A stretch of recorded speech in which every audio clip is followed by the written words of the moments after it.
This is a walkthrough video for PCTC 2024-2025, round 2, question 7, Latin squares. So in this question we're given most of a Latin square, and we need to figure out firstly if it's valid, and if it isn't we print invalid. But if it is valid, then we need to print off what the final row of the square is going to be. So this is not a very easy problem to solve, unfortunately, but it should be fun. So let's first take in our input, which is going to be input. Then let's take in our square. So our square, we're just going to take in the input for I in range n-1, because they're only going to give us n-1 rows of the square, because our job is to find what the final row is. Okay, and the final row we're going to create, so let's just kind of keep that as an empty string for now, whereas we're going to build it up as we run the code. And yeah, so now let's kind of go through what we're going to go through. We want to go through each of the columns in a square so we can build off our final row. So let's say for col in range, and that's going to be just n because there are n columns. And then for each of those columns, we kind of want to go through each of the rows and extract the number at that row for the specific column we're looking at and add that to a set. So we're going to say square row, because we're looking at that row, and then the column we're looking at is column. And let's actually write the for loop now. So for row in range, and what's the range? Well, the range is as many rows as there are in square. So that's just going to be len square, which is also the same thing as writing n-1, because that's how many rows we have. Okay, so now we've created a set, and a set is very similar to a list in Python, except that a set removes duplicates automatically. And this is very useful for us. Let's just call this row nums. No, sorry, it's not row nums, it's columns.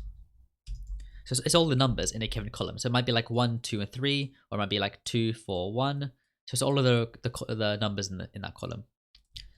And what we're going to do is we need to find out which of our numbers from 1 to n does not appear here.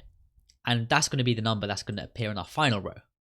So let's create another set called all nums, and this is going to be I for I in range starting at 1, and we want to go all the way up to n inclusive, so we go to n+1. And this is just going to create a set of all of the numbers from 1 to n, but let's ensure that they're strings, because our input is a string, and therefore, you know, we're dealing with strings as opposed to numbers. So the reason we have this as a set, and this is a set, is because it allows us to do this very nifty thing in Python, which is subtracting one set from another set. So what we can do is we can say all nums minus colnums. And what this will do is it will return a set to us that contains the difference. So it returns a set that contains all of the numbers that's not in this column that we would expect to find in the column. And so that's kind of going to be, let's call that remaining. So remaining is now a set that contains all of the numbers that are remaining that we have to add to the column, which in theory should only be length 1. So if it's not length 1, then we know it's invalid. So we can do that check now. So if the length of remaining does not equal 1, that means it's invalid. And so we can kind of set invalid to be equal to false. Sorry, true, because it's invalid. And let's create a variable up here called invalid. And that we're going to assume, we're going to make false. So we're going to assume that our square is valid to begin with. And only once we encounter a case where we know it's not valid, that's when we change invalid to be equal to true. So we're using invalid as a sort of variable to keep track of whether our square is valid or not. But simultaneously, whilst checking whether it's valid or not, we're also going to just assume it is and build up our row. So we're going to still build up a row regardless of whether it's valid or not. And then right at the end of the code, we'll account for that. So what's the next element in our row going to be? Well, that's going to be whatever's in remaining. So let's extract the first element that's in remaining. But because you can't extract an element from a set, we have to convert that to a list, which now lets us extract an element from it. And in theory, this will be the one and only element from it, if it's a valid square. If it's an invalid square, there'll be multiple elements, like maybe remaining 1 would be a valid element. But we're just going to assume that this is valid. So this line assumes that our square is valid, because if it isn't valid, well, we've already kept track of that, and so we can account for that later on.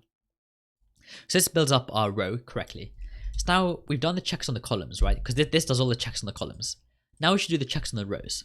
And I was playing around with this question earlier, and you don't actually need to include the code to check the rows and whether they're valid or not. So you can still get 10 out of 10 without writing the 3 lines I'm about to write.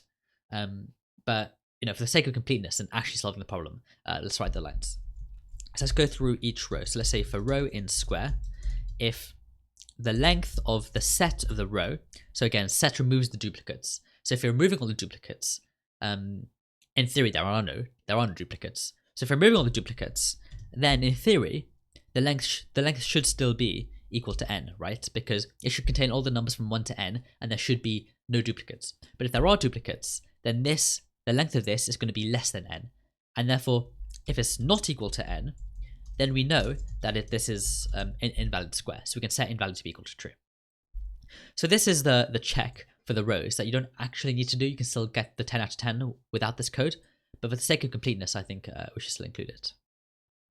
And finally, let's just kind of print off the answer. So if invalid ended up being set to true, so if invalid, then we want to print off invalid. But if it was never set to true, that means that invalid was always false, because we set it to false at the beginning, and therefore we never decided that it was invalid, so we never made it true. So if you never made it true, then we can just print off row, because it's a valid square, and therefore we can just print off the final row that we want. And one thing to note is we never reset invalid to be equal to false at any point in our code. And the reason we don't do that is because, say we had like an else here that was like invalid equal false.